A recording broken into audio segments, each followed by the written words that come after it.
Yo, what's good everyone? Welcome back to another Big Liam Reacts. First of all, I want to say Happy New Year. We ended 2022 on a high, so I hope 2023 is even better. Please stick by me because I believe that this year will be a very good year for me on YouTube, so I hope you stick around. Today we are watching conspiracy theories from TikTok, so let's just go through some conspiracy theories, see what they're saying, see if I believe any, see if I think a load of shit. But like I said, please follow, please subscribe, please like. Let's get this video to 200 likes. If we can get it to 200 likes, I will do more conspiracy theories. Let's go.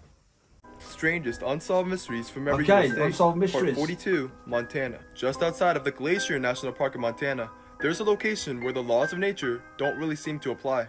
At that location, the gravity is so strange that the trees always grow sideways, and the people who are there appear so much shorter than they actually are. That is weird. In addition, if you place a marble at the bottom of a steep hill, it will begin to roll up the hill.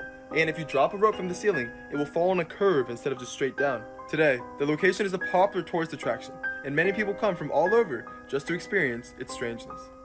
That is weird. That is weird. I wonder if it's anything to do with, like, you know, because there's a place on Earth where you flush the toilet and it goes the opposite way. Stuff goes up hills instead of down. It's weird, man. Like, if you place, there's a hill where if you park your car, it'll start to climb it. If that makes sense. It's got to do with like the gravitational pull, or it might be just in line with, I don't know. Or it could be some like magnetic force, or I don't know, but that's weird. Wild conspiracy theories that are either totally true or straight up dumb. Part 1. In Southeast Europe, there lies a country named Bosnia. A group of complex hills can be found there that have come to be known as the Bosnian Pyramids. Now, they appear to look very similar to the well-known pyramids of Egypt. Now, scientists claim that the hills are just naturally triangular shaped and not man-made at all.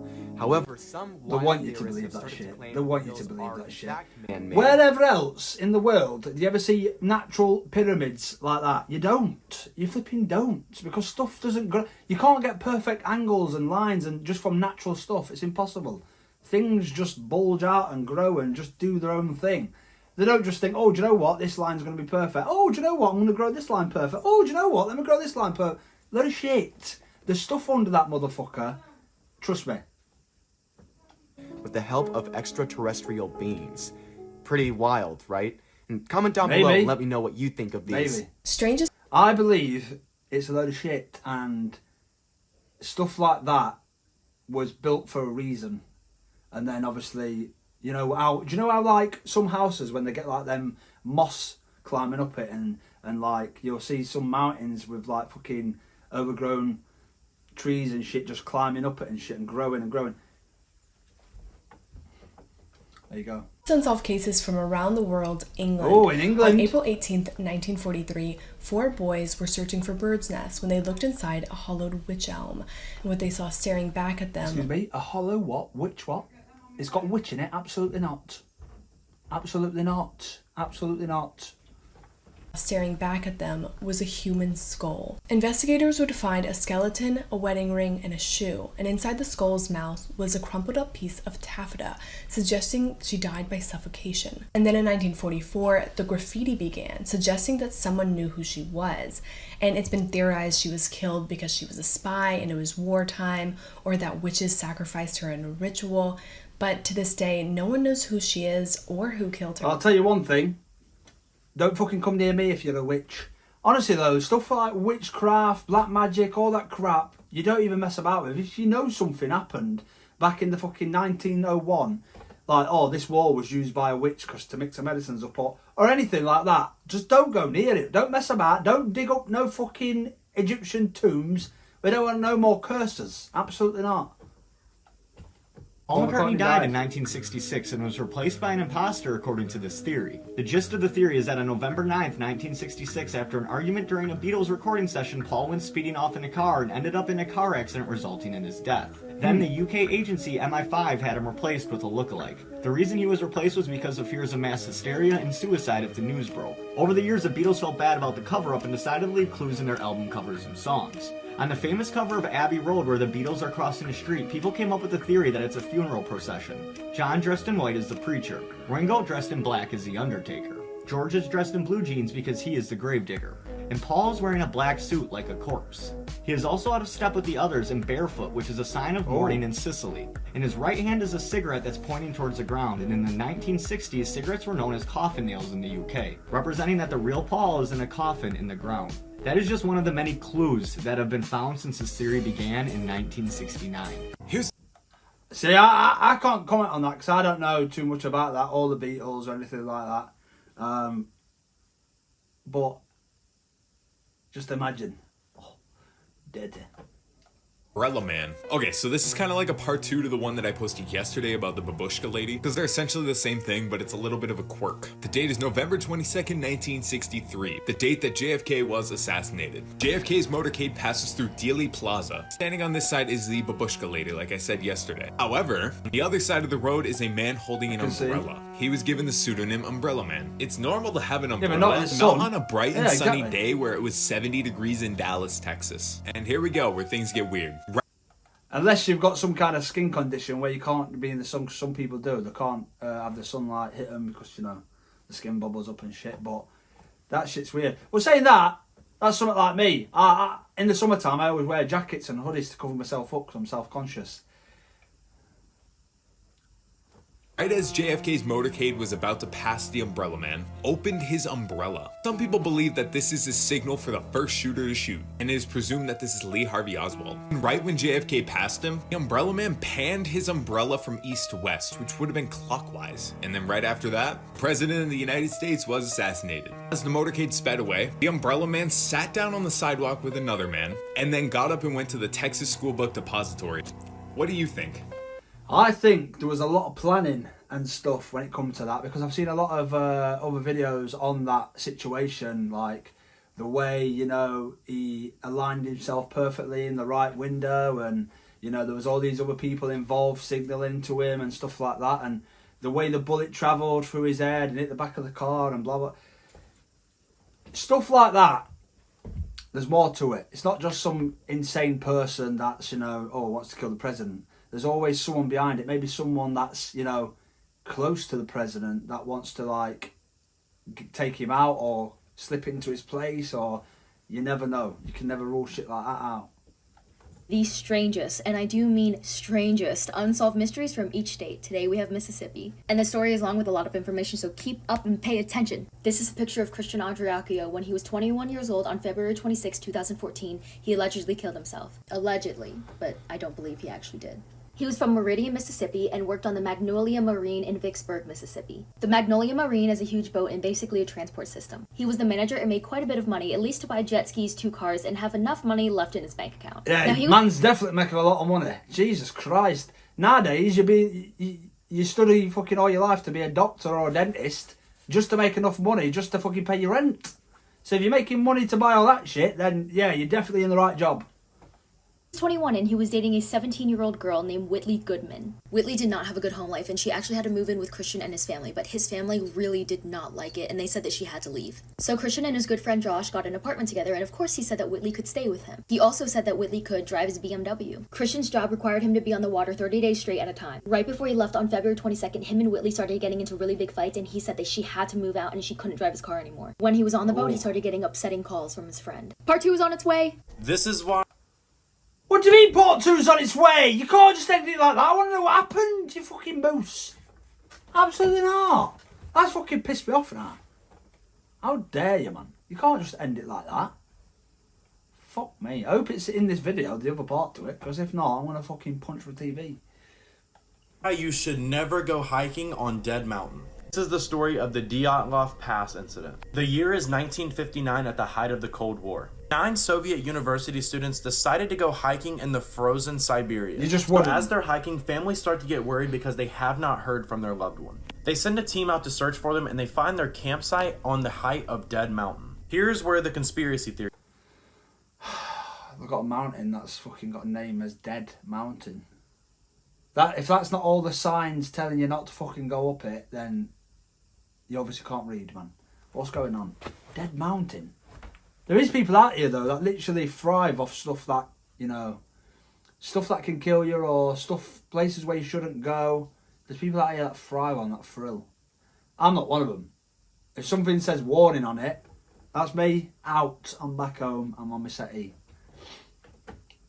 come. Their bodies, all of them, were found in the most random places on this mountain. And even scarier than that, every single one of these people you see were found undressed. And a couple of them were found with their eyes and tongue cut out. Some people believe that these people may have found a military weapon and the Soviets killed them. Some people believe this was some kind of UFO incident. I tell you what I believe. Fucking Sasquatch come along and clapped cheeks with all of them. That's what he did. Hercules. No, I'm joking. That's fucking weird. Some people believe that this was some kind of Yeti attack because Oh! all of their stuff on the campground was untouched. Unsolved Mysteries Part 1. In 2011, divers were Oh, it's sighted that on UFO, Baltic innit? Sea when they came around this big, huge rock circular formation. It was said to have stairs and even creep. Yo, what's with his eyes, man? His eyes, like, are that nice. Trying to make me fall in love. What's going on here, man? There's no need to have eyes that fucking good. Don't look at me with them eyes. Absolutely not. Be entranceways. Some believe it's some type of experimental ship. That's from a World War fucking II. ship. Strangely, it's made out of magnesium, iron, and titanium. And there's a strange 40 megahertz signal coming from around it.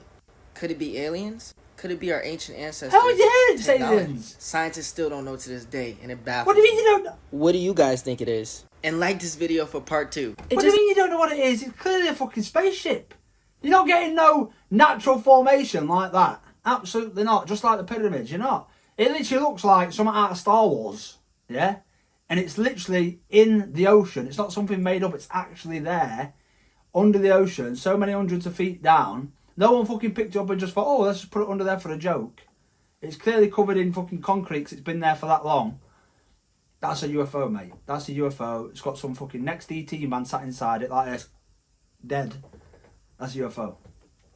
Doesn't make sense. This case is weird. Phoebe Hansjuk was found dead in her Melbourne, Australia apartment building in December of 2010 at the bottom of a trash chute. Police said she was intoxicated and decided to climb into the chute on the 12th floor to fall 130 feet down to kill herself. But they didn't test the blood that was found in her apartment that she shared with her boyfriend, didn't look into the unexplained bruising on her body, didn't even question how she could have gone into the chute, which was 3 feet off the ground, with her I'll tell you right now. She got in a fight with her boyfriend or a lover at the time. She was pissed up. He chucked her down. Solved. jeans around her knees. And when the scenario was exactly replicated with someone sober, it was almost impossible. So how did Phoebe get into a 14-inch opening feet first without leaving any fingerprints on the outside of the chute, all while intoxicated? I'm telling you now what I've just said. Man's tried doing something to her, knocked her out or whatever, or she's passed out. He's put her on her shoulder like this, stuck her feet in, squished her in there himself. Solved. It's obvious. Who don't, like, come on, it's obvious. This is the conspiracy theory that Britney Spears was working for President George Bush. Ooh. Basically, anytime George Bush had a scandal, Britney would do something crazy that would cover it up. On January 5th, 2004, President Bush was trying to distance himself from the Valerie Plame scandal. So Britney had a wild 55-hour marriage to Jason Alexander. April 11th, 2006, Bush's approval ratings hit an all-time low of 38%, mainly due to the Iraq War. Instead, the news is covering Britney's visits from child welfare. February 2007, President Bush announced the reformation of Al-Qaeda, who he promised to hunt down and eliminate after 9/11. Enter the famous Britney meltdown. If you look into this more, you'll see a few more examples. So, was she forced to do this by the government? Did she work for Bush? Or does this just show America's obsession with pop culture? Hey, the government can do fucking whatever they want.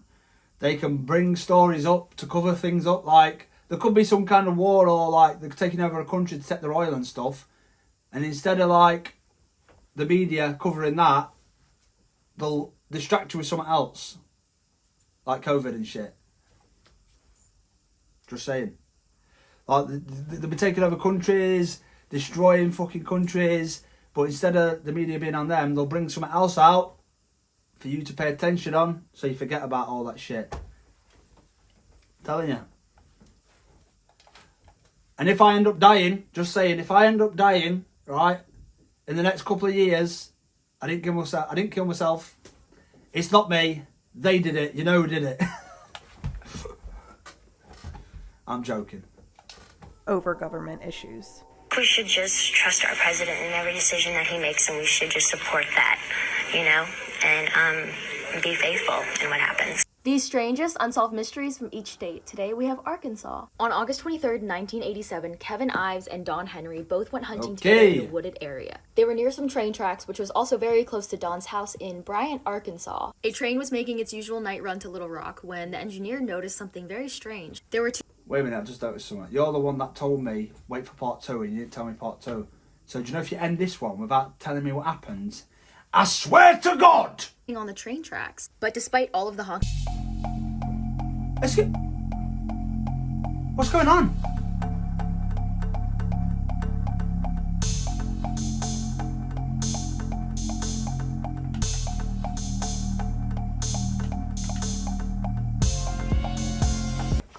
Well, I guess they didn't want her to know that one either.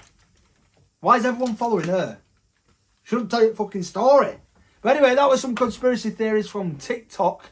Let me know down below what you think. Let me know what conspiracy theories you know of that I shall react to.